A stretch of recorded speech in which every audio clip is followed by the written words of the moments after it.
Good morning बच्चों। आज हम पार्ट 3 की कहानी वहीं से प्रारंभ करेंगे जहां मैंने कल अधूरी छोड़ी थी।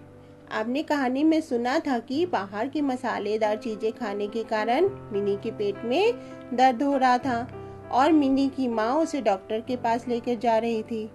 अब हम आगे पढ़ेंगे कि क्या होता है जब मिनी डॉक्टर के पास पहुंचती है।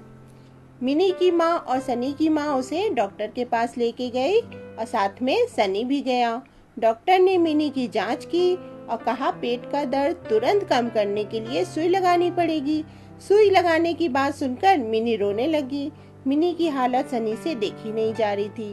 रोते चिल्लाते किसी तरह मिनी ने सुई लगवा ली। फिर डॉक्टर ने कुछ दवाइयाँ लिख कर दी और मिनी को समझाते हुए कहा कि तुम्हें बेटा बाहर की चीजें खाने के कारण ही ये सारी परेशानी हुई है। तुम ना तो फल खाती हो, ना सब्जी खाती हो, ना दूध दही, बस बाहर की नुकसान करने वाली चीजें खाती हो, जिसके कारण से तुम्हें ये परेशानी हो रही है। अगर तुम्हें ताकतवर बनना है तो हरी सब्जी और फल खाया करो। मिनी को डॉक्टर की बातें समझ में आ गई कि बाहर की चीजें नहीं खानी चाहिए बल्कि फल और सब्जी ही खाने चाहिए।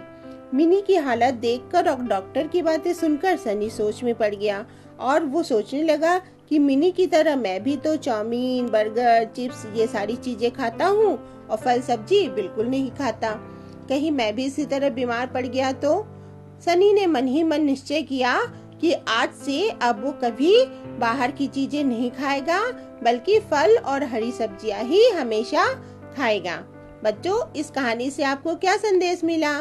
इस कहानी से हमें ये संदेश मिलता है कि हमें बाहर की नुकसान करने वाली चीजें नहीं खानी चाहिए तथा सेहत अच्छी रखने के लिए फल और सब्जी ही हमेशा खानी चाहिए। बच्चों, आगे की एक्सरसाइज आप फिल करिएगा और एक कॉपी में लिख के भेजिए।